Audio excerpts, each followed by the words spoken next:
Mientras van abriendo sus Biblias en Nehemías, capítulo 2, vamos a orar.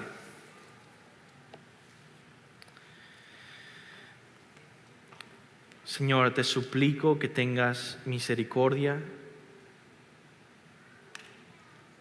que derrames abundante gracia sobre esta congregación de tus hijos.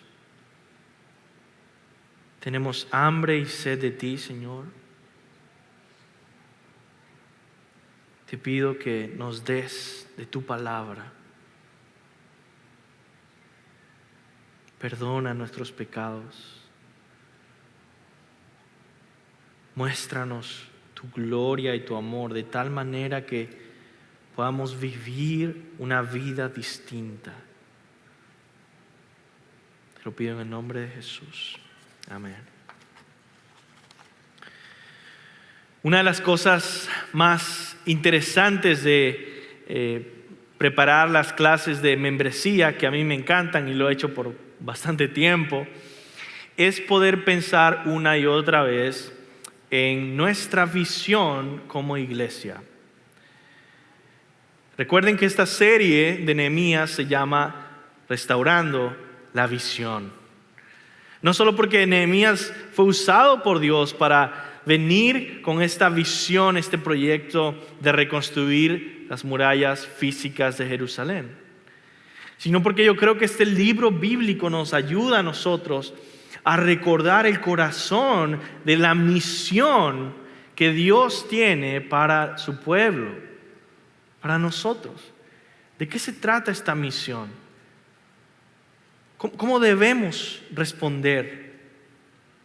Una de las características más importantes, quizás la primera característica que yo listo en lo que significa para nosotros ser una iglesia bíblica, si le quiere llamar así, bautista reformada, si le quiere llamar así, enfocada en la sana doctrina, si le quiere llamar así. La primera que yo pongo es: somos una comunidad teocéntrica en vez de antropocéntrica. ¿Qué quiere decir eso? Teocéntrica es centrada en Dios. Antropocéntrica centrada en el hombre. Esa es una de las distinciones más importantes que tú puedes ver en cualquier cristiano o cualquier grupo de cristianos. ¿Será que ellos están enfocados en lo que el hombre necesita, quiere, desea? ¿O es en Dios? Vemos aquí en Nehemías que él precisamente es usado por Dios porque Dios ha puesto este corazón teocéntrico en él, en Nehemías. Nehemías se quebranta por ver que la gloria de Dios, el reino visible de Dios en la tierra, que era Jerusalén, estaba destruido. Meses ayunando, orando, quebrantado, porque su corazón estaba centrado en Dios. Y él lidia con este problema y forma este proyecto de una manera teocéntrica de principio a fin. Nosotros debemos aprender a amar juntos el reino de Dios, la gloria de Dios, la supremacía de Dios.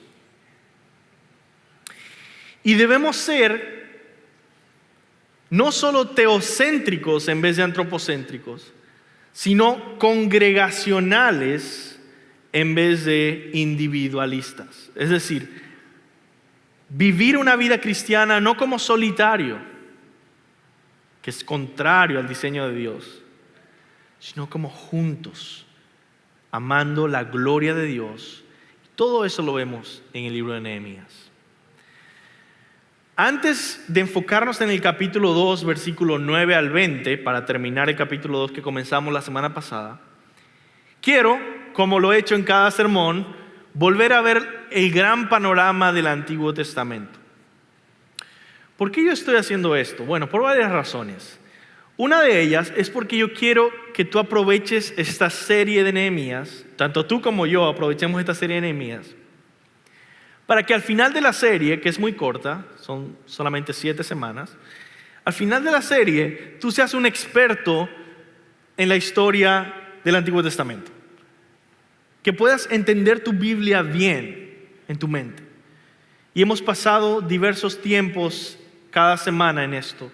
Y hoy yo quiero hacer una dinámica contigo para que veas en tu Biblia esa historia del Antiguo Testamento. Pero antes de eso, déjame decirte otra razón por la cual yo quiero ir por esta historia del Antiguo Testamento una y otra vez. Y es porque el reino de Dios, la gloria de Dios, la visión teocéntrica, no es algo particular o específico, aislado en un tiempo, como en el tiempo de Nehemías, o en nuestro tiempo. Es parte de todo el plan de Dios de principio a fin, desde la creación hasta la nueva creación. Vamos a ver juntos y a desarrollar un corazón que ama el plan de Dios para glorificar su nombre, el plan de Dios para establecer su reino en la tierra. Que venga tu reino y se haga tu voluntad en la tierra, así como en el cielo. Todo ese plan de principio a fin. Así que vamos otra vez a nuestro gráfico principal. Y vamos a ver el reino de Dios visible en toda la historia bíblica, especialmente en la historia de Israel. Nos estamos enfocando en la historia de Israel. Y ya hemos ido por cada uno de esos puntos. Ahora, para los que no han estado acá, simplemente no voy a ir por todos los puntos otra vez, ya lo he hecho 2 veces. Pero simplemente quiero explicarte este gráfico. Las partes de arriba son los mejores momentos del pueblo de Israel. Las partes que van bajando son se va poniendo peor, los peores momentos del pueblo de Israel. La historia de Israel comienza en Génesis. La historia de Abraham está en Génesis. Empieza en Génesis capítulo 12, ¿verdad? Y llega hasta el final de la historia del Antiguo Testamento. Así que la historia de Israel es una buena estructura para nosotros entender nuestra Biblia en el Antiguo Testamento. Ahora, hemos visto esto una y otra vez. Hemos visto cómo de Abraham, Isaac y Jacob, el pueblo va a Egipto, cómo es liberado de Egipto para conquistar la tierra prometida. Eso es un gran momento. Y cómo después de que conquista la tierra prometida, viene un tiempo de mucha desobediencia, pecado, corrupción en el pueblo de Dios, en el que llevan constantemente juicio y liberación, hasta que luego comienza a ver el primer rey, Saúl, y luego David, y luego Salomón, y después de Salomón, los hijos de Salomón, todo se va abajo, se divide Israel en 2 partes, el reino del sur y el reino del norte. El reino del norte es el reino más malo, tiene 10 tribus, por eso se le llama Israel. El reino del sur tiene a Judá, Benjamín y los levitas que están, por supuesto, siempre sirviendo en Jerusalén. Y ese es el reino del sur. Ahora, el reino más malo, que no es gobernado por ningún gobernante legítimo de David y que tiene reyes terribles uno tras otro, esa parte de Israel, el reino del norte, es juzgada primero. Es destruida por un gran imperio que se llama Asiria. Y luego Babilonia vence a Asiria y queda en ese primer lugar, pero ahora viene el juicio para el resto, lo que queda de Israel, que es el reino del sur. Judá, Benjamín, los levitas, se destruye completamente el templo. Es el peor momento de toda la historia de Israel. En ese contexto vienen todos los profetas y llegamos luego a que Dios restaura su pueblo y vuelve a reconstruir el pueblo. Ahora, yo quiero volver a repetir todo eso un poquito más lento, pero yo quiero hacer una dinámica. Que tú, por favor, tomes tu Biblia y vayas a las primeras páginas de tu Biblia y veas ahí en el índice de contenido la lista de libros que tú tienes en tu Biblia. Porque tú me puedes decir, wow, qué bueno, tú eres pastor, tú has estudiado estas cosas, tú puedes entender esta historia, pero yo nomás tengo la Biblia, ¿cómo yo hago para poner todo esto junto? Bueno, yo quiero guiarte a ti y demostrarte que es más fácil de lo que parece el que tú veas toda la historia de Israel en tu Biblia. En ese orden específico, de hecho. ¿Ok? Entonces vamos a comenzar con la lista de libros. Ahora, si tú tienes una Biblia normal, esta va a ser la lista de los primeros libros que se van a analizar, ¿verdad? Ahora, esta lista llega hasta Esther. Y de ahí vienen otros libros del Antiguo Testamento y después vamos a ver qué pasa con esos libros. Pero algo interesante es esto, que cuando tú ves en tu Biblia, en tu índice de la Biblia, y comienzas a ver uno por uno de los libros, cada uno de esos libros es un progreso en esa línea de cronología. ¿Ok? Vamos a comenzar con el primer libro, Génesis. Ese es el primer punto que está ahí. Comienza con la creación, por supuesto, y la promesa de Dios, bueno, el pecado, la promesa de Dios de traer un Salvador del linaje humano, de la linaje de Eva, que va a ser Jesucristo al final. Y luego vemos cómo va continuando ese linaje hasta Noé, y luego viene el diluvio, y luego de Noé empiezan otras genealogías hasta que llegamos a Abraham. Abraham entonces comienza lo que es el pueblo de Israel, el primer punto. Eso está en Génesis, en el primer libro de la Biblia que tienes ahí. En Génesis vemos la historia de Abraham, de cómo Dios hizo un pacto con Abraham, de que le daría una tierra prometida, de que le multiplicaría su descendencia, de que su nombre sería famoso, de todas estas cosas. Y el milagro que le da de tener un hijo, Isaac, es un milagro completamente.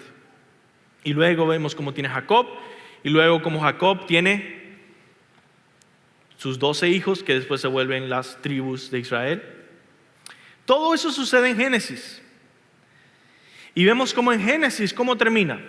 Termina con un hijo de Jacob que Dios lo lleva a ser el número 2 al lado del faraón y tiene la autoridad para poder recibir a su familia, a los hijos de Israel. Jacob se le cambia el nombre por Israel, entonces ese es Israel, Jacob, los hijos de Jacob, los hijos de Israel. A todos sus hermanos, traerlos a Egipto y ahí se multiplican en gran manera.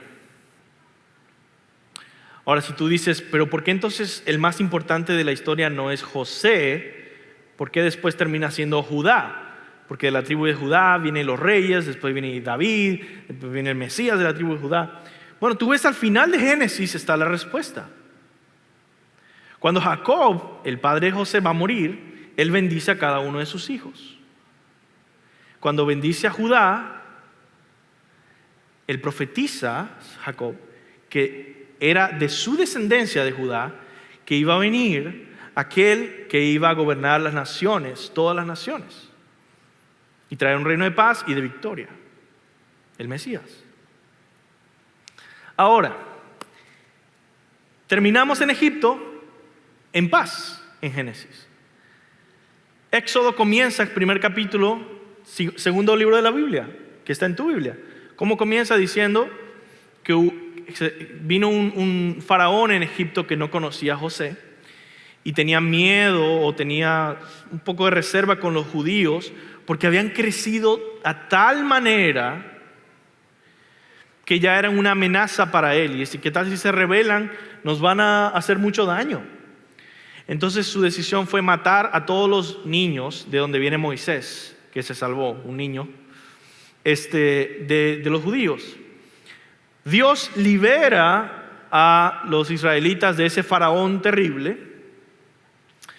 Y los libera ¿para qué? Para cumplir la promesa que él hizo con Abraham, de darle una parentela, unos hijos en gran número que se multiplicaron en Egipto, y darles una tierra. No podían quedarse en Egipto, tenían que darle una tierra. Y esa es la historia del Éxodo. El Éxodo es cuando salen, significa salida, es la salida de Egipto hacia la tierra prometida.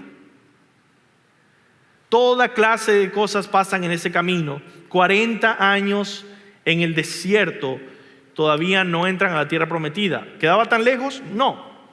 Sino que el pueblo era tan pecador que Dios dijo, esta generación no va a entrar. Y pues tenía que esperar a la siguiente generación, a sus hijos, que crecieran para poder entrar a la tierra prometida. En ese tiempo se le dieron todas las leyes del Antiguo Testamento, todas las leyes, los 10 mandamientos, más las leyes de cómo hacer sacrificios y cómo construir el tabernáculo. Y tú dices, ¿y dónde están todas esas leyes? Están en Números, en Levíticos, Números y Deuteronomio. Ahí están escritas, en Éxodo y en Levíticos, Números y Deuteronomio, están escritas todas estas leyes de cómo el pueblo se debía comportar en el desierto, pero especialmente cuando llegaran a la tierra prometida. Entonces, el Pentateuco, todos los primeros 5 libros, están en esa parte que habla de los 3 primeros puntos del gráfico. Luego venimos con Josué. Josué por fin lleva al pueblo a entrar a la tierra prometida como Dios había prometido a Abraham. Y ahí se establecen y hay gran victoria. Todo el libro de Josué es cómo se conquista la tierra prometida. Cuando termina ese libro, viene el libro de ¿qué? ¿Qué dice ahí? Jueces. El libro de los jueces es ese 5.º punto que está bien abajo, que es un corazón roto, en el que el pueblo de Dios rompe el corazón de Dios, por ponerlo de alguna manera, al pecar más y más y más y apartarse de la ley más y más y más. Ahora, pasaron 40 años estableciendo esa ley, ¿para qué? Para que se comportaran de esa manera en la tierra prometida. Pero cuando están en la tierra prometida, ¿qué hacen? Quebrar la ley una y otra vez. Y eso les lleva a la condenación de Dios, porque Dios les había dicho que si desobedecían le iba a venir condenación. Pero se arrepentían y Dios les liberaba, porque Dios les había dicho que si se arrepentían les iba a liberar. Y vemos esta dinámica de que Dios es fiel, pero el pueblo es infiel. Y ese es el libro de los jueces. Una y otra vez Dios levanta jueces o libertadores para liberar a Israel o a Judá de su condenación. Muy bien. Vemos luego de los jueces, por cierto, viene Ruth. Y tú dices, ¿qué hace Ruth ahí? Bueno, el libro de Ruth sucede en la época de los jueces. Por eso sigue en la misma línea histórica, no te estás yendo a ningún otro lado. ¿Y qué pasa después de Ruth? Bueno, viene 1 y 2 de Samuel, que indica el fin de la época de los jueces, con Samuel, que es el primer profeta y que unge al primer rey Saúl y a David, y vemos todo eso en 1 y 2 de Samuel. Después de ver 1 y 2 de Samuel, ¿qué viene en tu Biblia? Vienen Reyes. Y tú empiezas a leer Reyes y empiezas a ver, otra vez está hablando de David. Otra vez está hablando de Salomón. Entonces, como dicen en inglés, hay un overlap, ¿verdad? Están juntos, pero avanza más que Samuel la historia. Entonces vemos que va avanzando. ¿Por qué? Porque en 1 y 2 de Reyes ya se ve no solo a Salomón, sino que va viéndose en picada hacia abajo al pueblo después de la muerte de Salomón. Y cómo el reino se divide. Y empezamos a leer historias de unos profetas llamado Eliseo, que están profetizando y haciendo milagros en esta época en la que Israel está yendo hacia abajo, dividido o a punto de dividirse. Y está yendo a la historia justo como va en la gráfica. Después vemos Primera y Segunda de Crónicas. Otra vez hay un overlap. Dice muchas cosas que ya dijeron antes. Sí, vuelve a hablar un poco otra vez de los reyes. Voy a hablar de Salomón. Voy a hablar de lo que pasó. Pero ¿qué pasa? Empieza a profundizar más en quiénes fueron esos reyes que gobernaron en el reino del norte. ¿Qué hicieron? Cómo todos fueron grandes pecadores y cómo ellos merecían el juicio de Dios. Y cómo vemos los reyes de Judá. ¿Quiénes fueron? Vimos que algunos reyes de Judá fueron malos y otros no tan malos. Algunos fueron muy buenos. Hicieron reformas espirituales. Sin embargo, Judá también terminó recibiendo la condenación. En Crónicas se menciona al final, que fue el capítulo que leímos hace 2 semanas, no solo la destrucción de parte de Asiria hacia Israel, sino al final, el último capítulo, habla precisamente de la destrucción de Babilonia hacia Judá. ¿Y luego qué? De cómo va en ascenso, comenzando, ¿por qué? Porque el nuevo imperio persa que derrotó a Babilonia, según la profecía de Jeremías, ha decretado que se reconstruya con su protección, con sus recursos. El rey Ciro de Persia declara en su primer año que se reconstruya el templo de Jerusalén. Y ahí se acaba Segunda de Crónicas. Y luego que viene nuestro libro, Esdras y Nehemías, que es un solo libro. Por cierto, todos los que puse juntos son un solo libro en la Biblia hebrea, no son libros diferentes, es un solo libro. Samuel es un solo libro, Reyes es un solo libro, Crónicas es un solo libro, Esdras y Nehemías es un solo libro. Y Esdras y Nehemías comienza donde termina Segunda de Crónicas.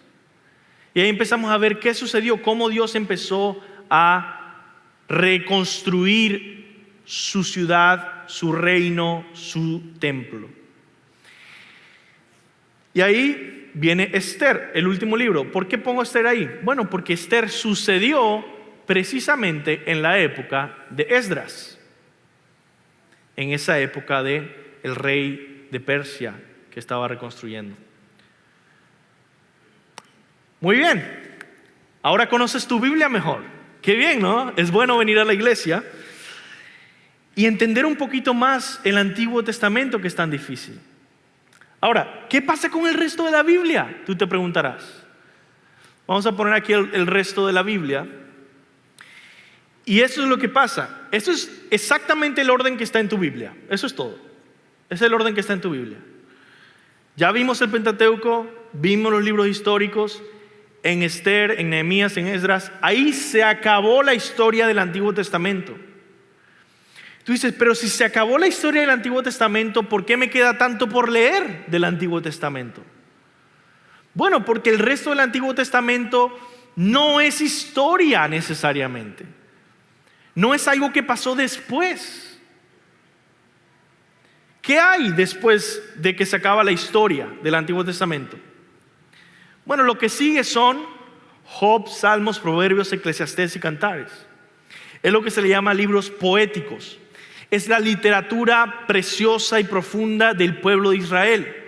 Si te das cuenta, toda esta literatura se produjo en los mejores tiempos del pueblo de Israel, con excepción de Job, que nadie sabe cuándo se hizo. Probablemente muy, muy temprano, pero nadie sabe. Pero Salmos, muchos de los salmos, ¿quién los escribió? David. Proverbios, ¿quién escribió Proverbios? Salomón. Eclesiastés, Salomón. Cantares, Salomón. Justo está en ese periodo del bueno de la historia de Israel. ¿Y qué viene después en mi Antiguo Testamento? Vienen los profetas mayores. ¿Por qué se le llama mayores? Porque son más largos, ¿verdad? Tienen muchos capítulos estos libros. Ahora, ¿en qué parte de la historia están estos profetas mayores? Bueno, todos ellos están en ese periodo en el que se destruye, se juzga, está a punto de juzgarse a Judá de parte de Babilonia. Y el periodo en el que pronto se va a reconstruir. Jeremías profetiza que va a venir Ciro, que va a decretar que se reconstruya el pueblo. Pero ahí vemos, por ejemplo, el libro de Lamentaciones, después de Jeremías. ¿Qué es Lamentaciones? Bueno, son los lamentos de Jeremías de cómo la ciudad fue destruida. ¿Por quién? Por Babilonia. Y vemos todas estas cosas sucedieron en esa época. ¿Y qué es el resto del Antiguo Testamento? Son los profetas menores o los profetas más cortos. Tienen 2 capítulos, 3 capítulos, fáciles de leer. Bueno, rápidos de leer, pero no son fáciles de entender.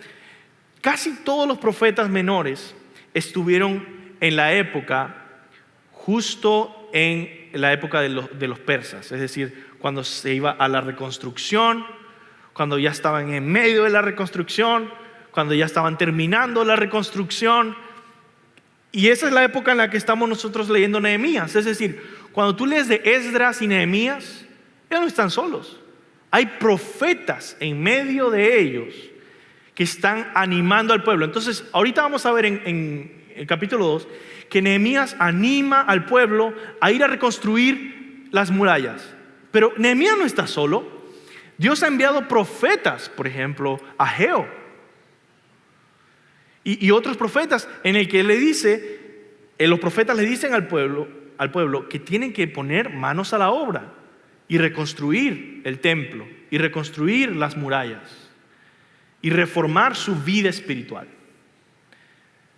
Ese es todo el Antiguo Testamento. Ahora ya lo conoces y entiendes que puedes ver toda la Biblia, toda la historia del Antiguo Testamento solo en los primeros libros, y los demás puedes ubicarlos en algún lado ahí. Vamos entonces a pasar a entender por qué yo estoy diciendo estas cosas. Porque mis hermanos, todo esto es el plan de Dios teocéntrico, de glorificar su nombre, de establecer su reino. Y su reino va y viene estableciéndose visiblemente hasta que llegamos al Nuevo Testamento, donde el gran reconstructor Jesucristo viene y salva a su pueblo de sus pecados y redime a su pueblo y restablece el templo de Dios, que ahora es la iglesia del Dios vivo. Así que vamos a ver entonces lo que pasa en nuestro texto, ahora sí, Nehemías capítulo 2, y meditar en algunas lecciones que aprendemos para moldear nuestra mente más y más como la de Nehemías. Queremos ver qué aprendemos en la historia de Nehemías y aprenderemos algunas lecciones valiosas. Primero, vemos Nehemías 2, versículo 9 al 10. Lo primero que vemos es que Nehemías viaja a Jerusalén. Vine luego a los gobernadores del otro lado del río y le di cartas al rey. Recuerda que Nehemías se había quebrantado en el capítulo 1 por la noticia, había ayunado y orado, y en el capítulo 2 está triste frente al rey la semana pasada y le dice exactamente lo que necesita.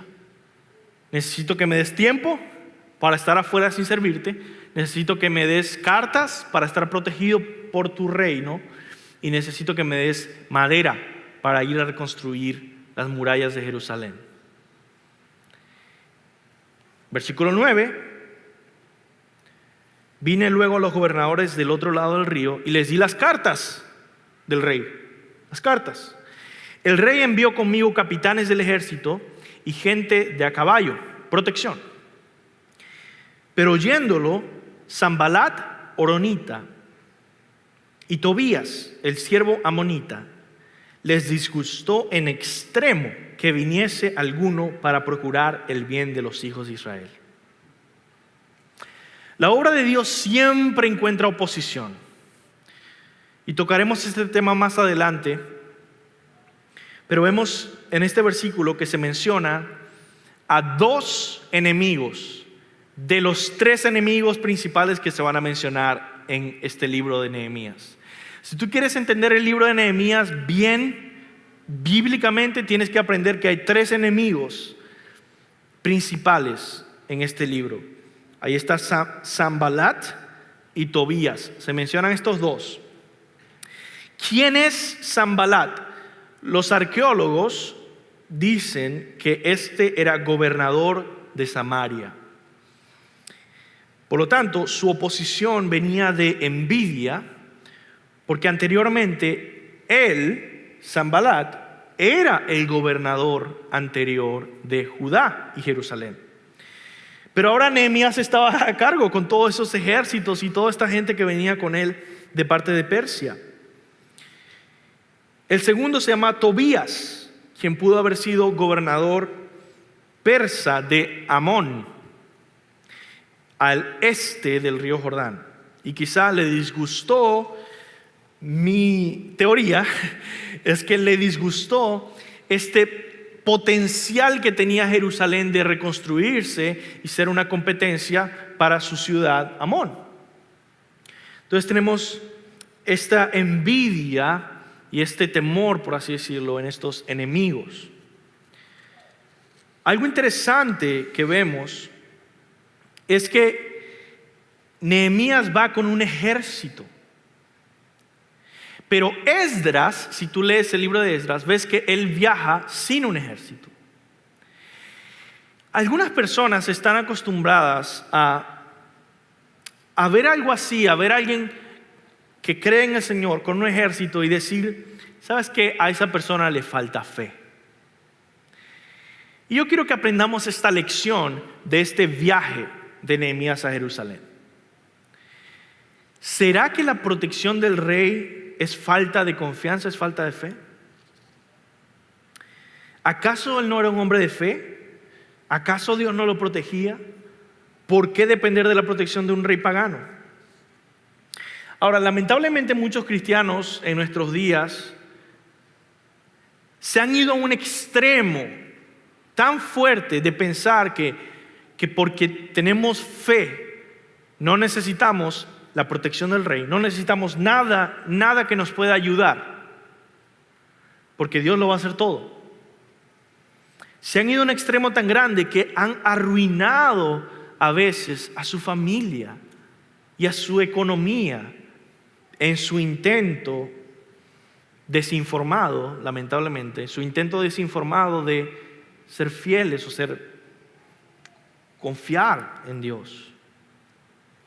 Dicen que Dios les ha dado quizá una visión o que una voz interna de Dios les dijo que gastaran todo lo que tenían en ese terreno o que gastaran todo lo que tenían en ese automóvil costoso o que tenían que invertir en una inversión que era muy desconfiable y que esa voz interna fue el que les llevó a dejar toda esa inversión ahí.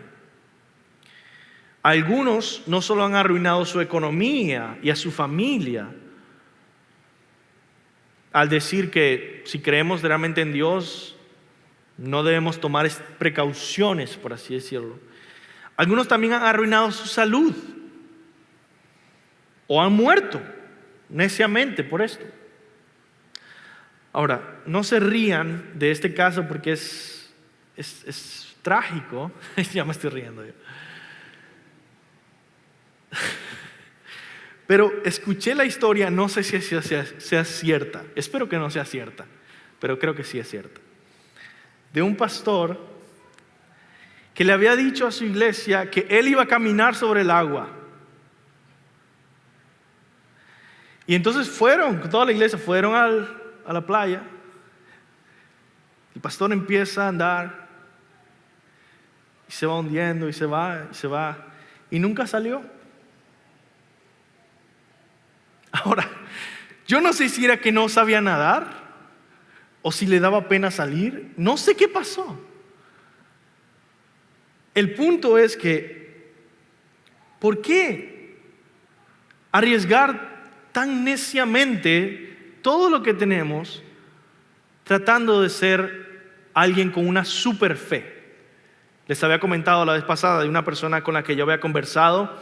Estábamos teniendo un estudio bíblico muchos años atrás, 10 años atrás, un estudio bíblico y estamos en la calle. Y esta persona se acerca y dice, wow, ¿están estudiando la Biblia? Y yo, sí, aquí estamos estudiando la Biblia. ¿Y qué están estudiando? Y empezamos a enseñar. Y dice, ¿sabes qué? Yo también soy cristiano y yo tengo mucha fe. Y yo, wow, qué bien. Y ve que pasan carros y dice, yo sé que yo puedo ponerme en el medio de la carretera y ver a esos carros y decirle detente, y yo sé que se van a detener. Y yo le digo, bueno, mira, Satanás, voy a leer la Biblia mejor. El diablo lo llevó a la ciudad santa, a Jesús, y lo puso sobre el pináculo del templo y le dijo, si eres hijo de Dios, a Jesús, lánzate abajo, pues escrito está, la Biblia dice, a sus ángeles te encomendará y también en las manos te llevará, no sea que tu pie tropiece en piedra. Y Jesús le contesta, también está escrito, no tentarás al Señor tu Dios. No tentarás al Señor tu Dios. Dios te va a proteger. Sí, es cierto, pero también está escrito, no pongas a prueba a Dios, a tentarle, a decir, vamos a ponernos en la carretera, Dios me va a proteger.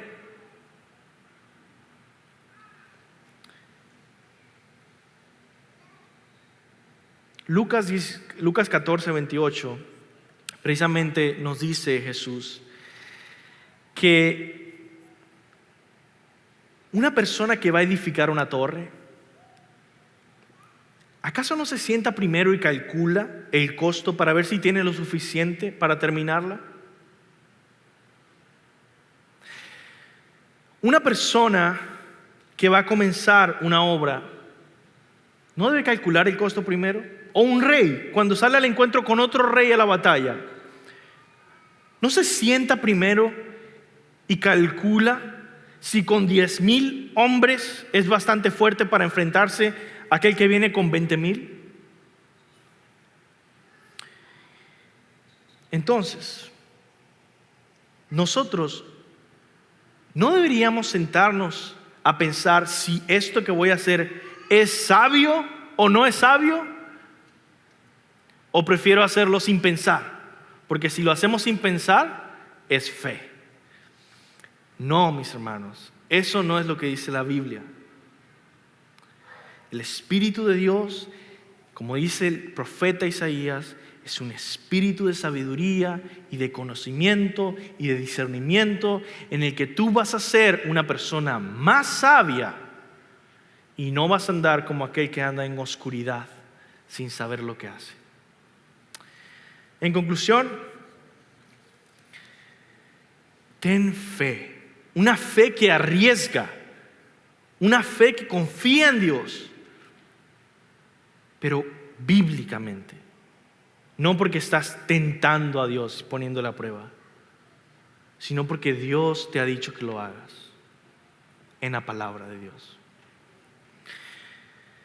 Imita la prudencia de Nehemías.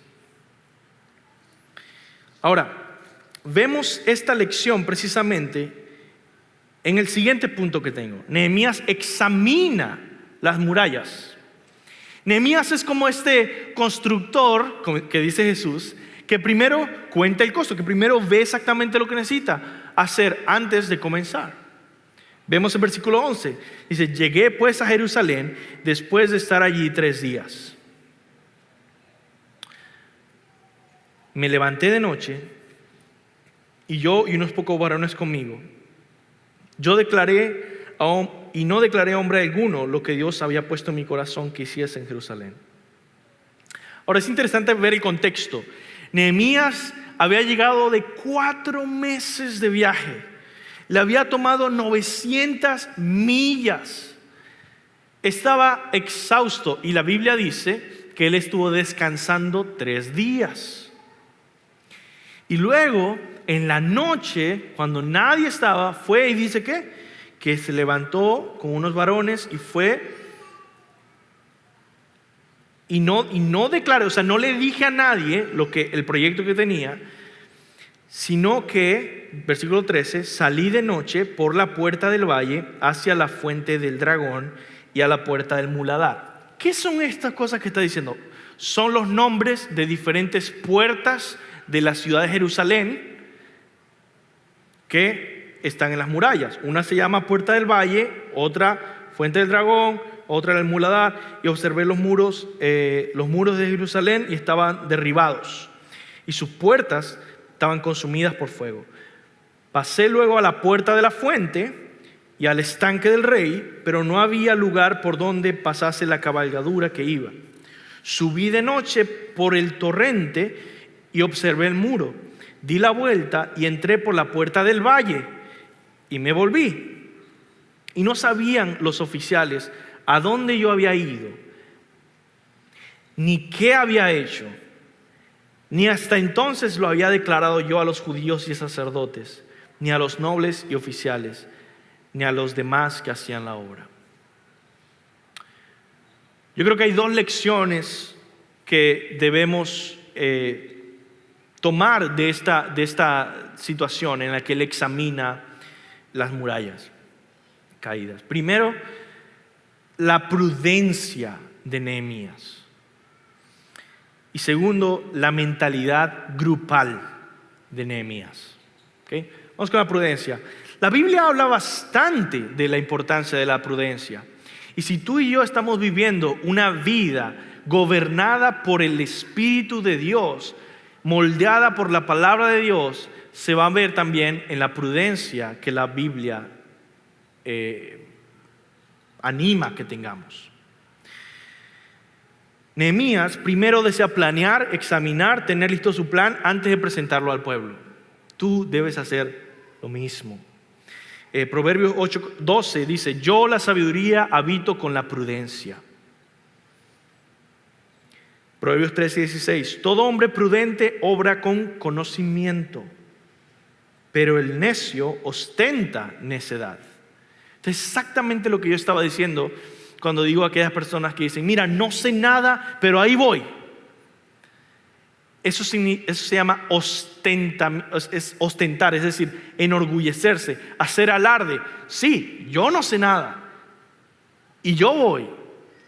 Dice: espérate, el hombre prudente obra con conocimiento, el necio ostenta necedad.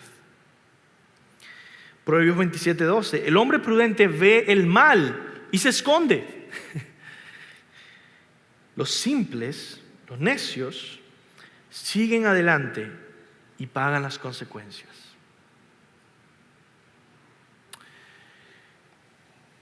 Hay un peligro enfrente de nosotros. La Biblia dice: hay 2 personas caminando hacia ese peligro. Uno de ellos ve el peligro y huye, y otro va directo al peligro. ¿Cuál es sabio y cuál es necio? La Biblia dice que el sabio es el que vio el peligro y huye. En tu propia vida, la prudencia muchas veces se ve como alguien que intenta encontrar consejos sabios. ¿Ok? Vamos a hablar de esto de una manera muy práctica. ¿Cómo se ve en tu vida práctica personal ser prudente? En mi experiencia, lidiando con muchas personas de diferentes casos, una de las señales más gozosas de que esa persona es sabia y que va hacia la solución de su problema, ¿qué es? que esa persona está buscando un consejo sabio, una multitud de consejos sabios. Esto es lo que he visto una y otra vez en parejas, por ejemplo. Aquellas parejas que tratan de ser prudentes y sabias, usualmente se rodean de consejeros sabios y aprobados. No solo aprobados por ellos mismos, sino aprobados por la iglesia o por otros lugares en el que ellos quizá no están de acuerdo con esas personas o no les cae muy bien esta pareja, pero tienen un matrimonio ejemplar y la Biblia los aprueba. Y esa pareja dice, ¿sabes qué? Yo voy a buscar consejo de ellos, aunque no me caen lo mejor posible. Eso es sabiduría. No es simplemente hacer lo que yo quiera y yo solamente voy a consultar a aquellas personas que me caen bien. Es consultar a las personas que son sabias, las que te caen bien y las que no te caen bien. No que te caigan mal. No debería caerte nadie mal en la iglesia, por cierto. Pero simplemente aquellos a los que no estás muy apegado. Busca consejo sabio. Busca consejo sabio. Aquellos que no buscan consejo sabio, usualmente no terminan bien. Y lo mismo sucede en cualquier decisión importante en la vida, ¿verdad? Si tomas decisiones por impulso, serás un necio, dice la palabra. Y sufrirás la consecuencia de tu propia necedad. ¿Te piensas mudar? ¿Piensas cambiar de trabajo? ¿Piensas invertir en un gran proyecto? ¿Piensas emprender algo? Busca consejos sabios de personas que piensan bíblicamente. Esto nos lleva, por supuesto, a los proverbios que hablan, por ejemplo, Proverbios 11:14, donde no hay consejo, el pueblo cae. Pero en la abundancia de consejos está la victoria. Proverbios 15:22, sin consulta los planes se frustran, pero con muchos consejeros triunfan. Porque con discreción sabia harás la guerra, y en la abundancia de consejos está la victoria. Esto nos lleva a la segunda lección. No solamente ser prudente, sino que el ser prudente te va a llevar a no hacer las cosas solo, por ti mismo, con esa autonomía y esa autodeterminación que se hace todo a tu manera, a la forma que tú piensas, con la gente que te cae bien. Sino que expandes tu vida para ser más sabio y empiezas a tomar a personas, por ejemplo, que son miembros de tu iglesia. Y empieza a ver esa segunda lección que estamos viendo, que es la mentalidad grupal en vez de individualista. Jim Hamilton, profesor del seminario y pastor de una iglesia acá en la ciudad, escribe la siguiente meditación sobre este pasaje de Nehemías. Dice: la declaración de Nehemías en el versículo 16 sobre la gente que estaría haciendo el trabajo muestra que él no espera lograr este gran proyecto solo. Nehemías sabe que necesita al pueblo de Dios para cumplir la voluntad de Dios. Entonces, después de haber estudiado la Biblia, orado y actuado, ahora Nehemías convocará a otros a unirse a él en la búsqueda del reino de Dios. Amén. Ahora, estos se ven ejemplos en nuestra iglesia constantemente. Se ven ejemplos muy prácticos y mínimos. Por ejemplo, una hermana mudándose que quiere que le muevan sus muebles. O se ve en otros ejemplos mucho más espirituales y profundos. Como un hermano profundamente triste y deprimido por una situación dura que pasó, al que se le recuerda: tú no estás caminando solo, tú estás caminando con Dios y con tu iglesia. A eso me refiero por esta mentalidad grupal, congregacional.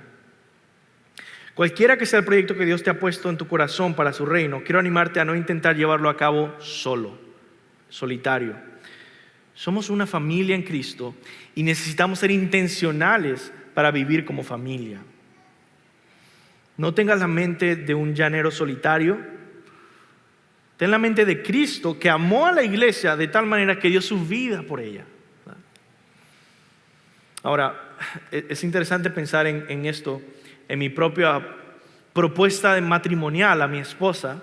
Yo siempre cuento a las personas que me preguntan, es una larga historia, no quiero hacerla muy larga. El punto es que yo era pobre, no tenía absolutamente nada, no tenía familia, no tenía una visa de estudiante que tampoco te permite trabajar, estaba en Texas, ¿cuántos años tenía? ¿20 años? Creo que sí, tenía 20 años. Y quería casarme con mi esposa Emma. Y no tenía absolutamente nada para hacerlo, ¿no? Pero yo sabía, si algo Dios me enseñó, estando yo en Venezuela teniendo el sueño de poder ir a un seminario sin tener una familia que me apoyara, una iglesia que me apoyara o dinero en absoluto. Si algo Dios me había enseñado es que yo podía no sentirme solo. Es que yo podía confiar en que Él estaba conmigo y que su iglesia estaba conmigo. No tengo ningún familiar de sangre aquí en Estados Unidos, pero yo cuando venía para hacer con la visa de estudiante para venir a estudiar, yo nunca me sentí solo. Ni antes de venir, porque yo decía, ahí yo sé que tengo a mi familia. No lo conozco, pero yo sé que hay muchas iglesias ahí y ellos son mis hermanos en Cristo. Esa es la manera en que yo había aprendido a vivir. No tenía más nadie en este mundo que no fuera hermanos en Cristo. Ellos eran mi verdadera familia. Así que con esa mentalidad yo dije, bueno, no tengo nada y menos que nada, pero tengo estas ideas. Tengo la idea de tener una canción, y compuse una canción, y tener toda esta banda de músicos, y tener toda esta decoración, y tener un piano de cola real, y tener velas en no sé dónde, y tener un fotógrafo, y tener un videógrafo, y tener, más y más cosas, ¿no? No tengo nada. ¿Qué hago? Empiezo a compartir la visión que Dios ha puesto en mi corazón. Si alguien quiere unirse, bienvenido. Vamos. Si no, pues está bien, igual no tenía nadie.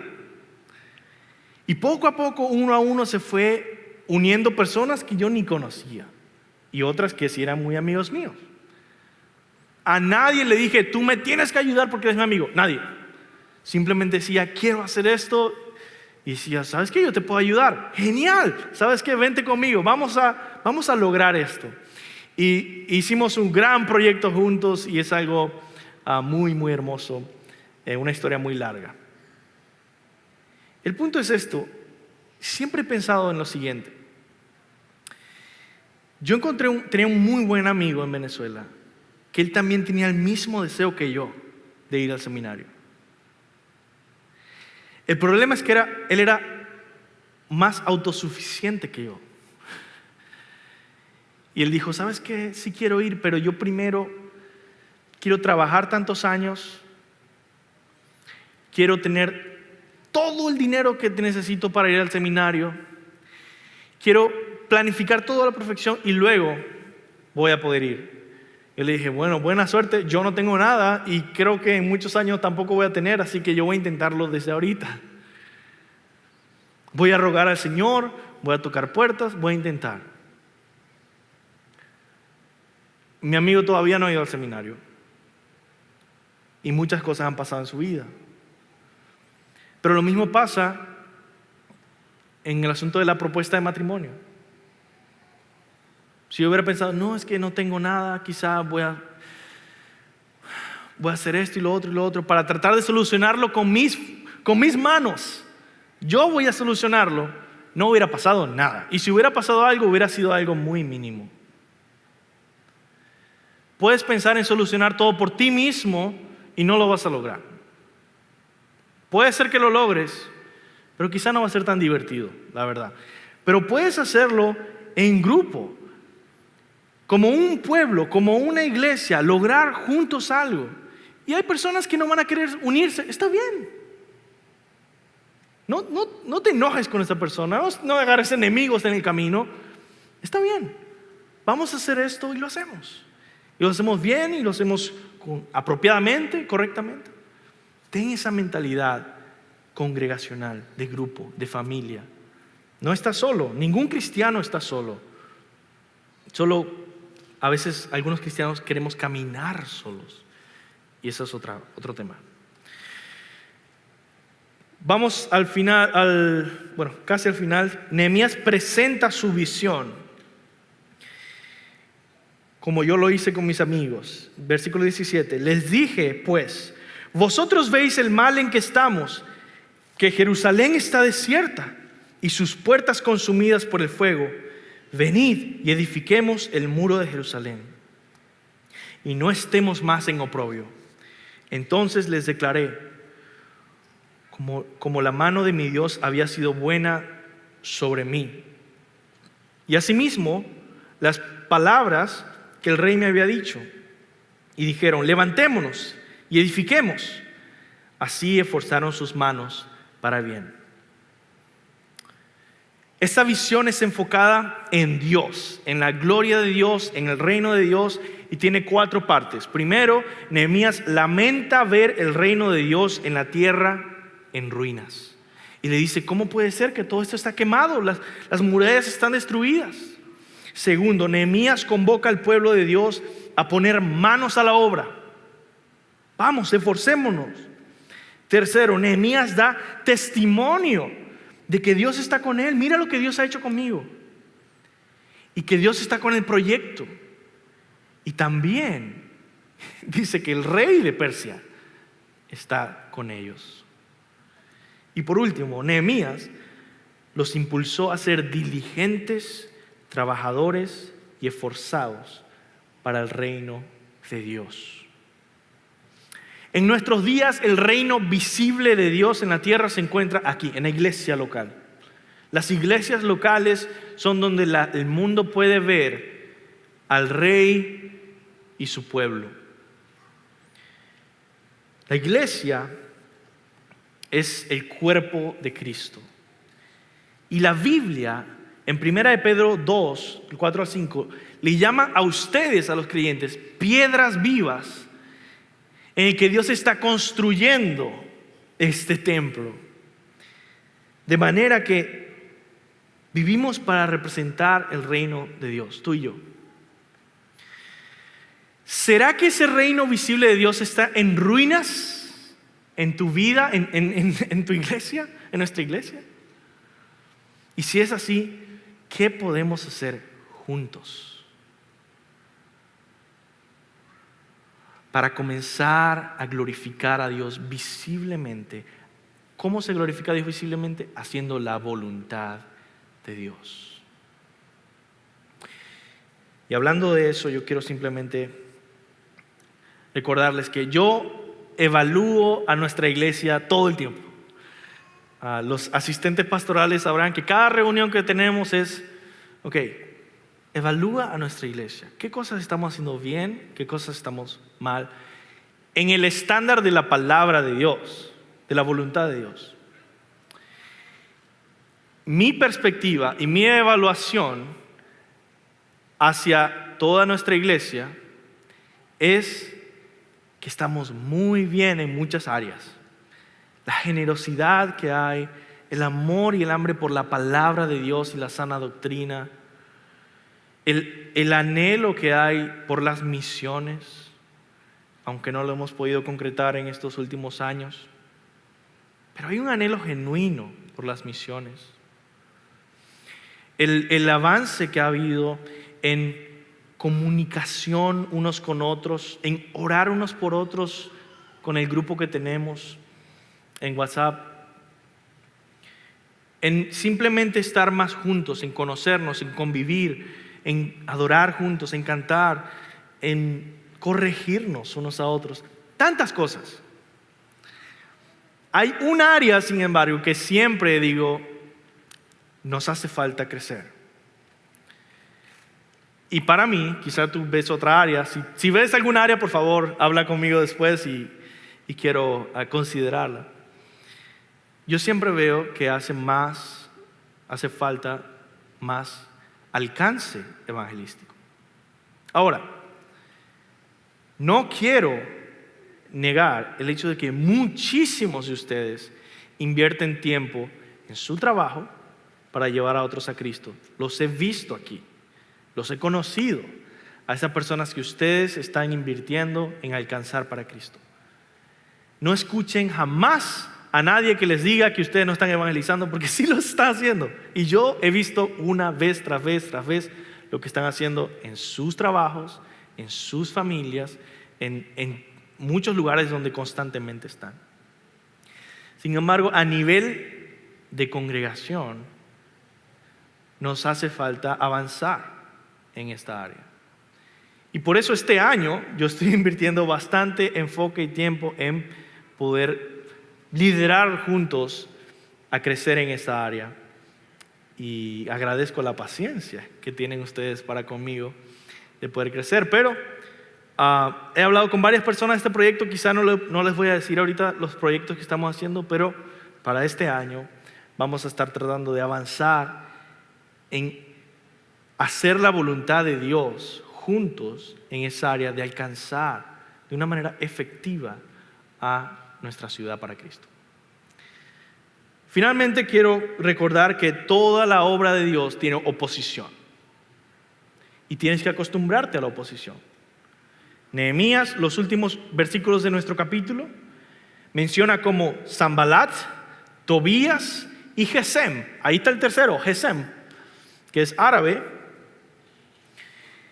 Son los enemigos, dice versículo 19, hicieron escarnio de nosotros y nos despreciaron. O sea, se burlaron de nosotros y nos despreciaron, diciendo: ¿qué es esto que hacéis vosotros? ¿Os rebeláis contra el rey? Y en respuesta les dije: el Dios de los cielos, Él nos prosperará, y nosotros sus siervos nos levantaremos y edificaremos, porque vosotros no tenéis parte ni derecho ni memoria en Jerusalén. No te desanimes por la oposición que ha venido y que vendrá a la obra de Dios y a los proyectos que tengamos para alcanzar a nuestra ciudad o a ser más obedientes a Dios. Pero no solo no te desanimes, sino que yo quiero que entiendas una última lección con la que te quiero dejar. Aprende a ver el verdadero origen de la oposición de la iglesia. Nuestra lucha no es contra carne ni sangre, sino contra principados y potestades. Es decir, nuestra lucha es espiritual. Y vemos aquí en la vida de Nehemías una forma bíblica de ver la oposición y una forma no bíblica. Hay alguien que puede venir y ver y decir: sí, algunas personas estaban en contra, pero está bien por esto y esto. Y otras personas pueden venir y ver el texto y como el pastor Jim Hamilton veía, dice: aquí se ve ilustrada la oposición antigua entre la simiente de la serpiente y la simiente de la mujer. En Génesis 3:15, Dios dice y profetiza y promete: y pondré enemistad entre ti y la mujer, entre la serpiente y la mujer, entre tu simiente, tus hijos, y la simiente suya, los hijos de la serpiente, del diablo, los hijos de la mujer. Esta te herirá en la cabeza y tú le herirás en el calcañar. La simiente de la mujer, los hijos de la mujer, te matarán, serpiente antigua, aunque tú herirás a los hijos de la mujer. ¿De qué está hablando? De dos linajes, de dos reinos en lucha, en toda la historia de la Biblia, en toda la historia de la humanidad. Los hijos de Dios, los hijos del diablo. Jesús les llama a algunos de los fariseos hijos del diablo, porque veía en la oposición de ellos a la antigua serpiente, oponiéndose a los planes de Dios. Mientras que Jesucristo mismo es llamado la simiente de Abraham, que últimamente, si leen Lucas, por ejemplo, llega a ser hijo de Adán en la genealogía. Vemos a los hijos de Dios y hijos del diablo en esta ocasión y aprendemos que en nuestra oposición que tengamos tenemos que ver más allá y ver que la oposición que hay para nuestra iglesia o que puede venir para nuestra iglesia o para nuestra familia es la oposición antigua de la serpiente para con Dios. Las palabras de Nehemías ante los enemigos del reino de Dios traen a la mente las palabras que luego diría Jesús. Porque el Hijo del Hombre vino a buscar y a salvar lo que se había perdido. Vamos a orar. Señor, te pido misericordia, Señor, con nuestras vidas. Ayúdanos a ser sabios, prudentes, bíblicos, amorosos, que amemos tu gloria, que seamos teocéntricos, que pongamos tu reino primero, que seamos valientes, que tengamos una mentalidad congregacional, no individualista. Y que, Señor, en esta oposición, en esta guerra entre dos reinos, podamos ser valientes, con fe, con confianza, con amor, aferrados a nuestro Señor Jesucristo, que murió por nosotros. Te pido que nos des una pasión por hacer tu voluntad, para que tu reino visible, esta iglesia, tu reino visible, te honre más y más cada día. Te lo pido en el nombre de Jesús. Amén.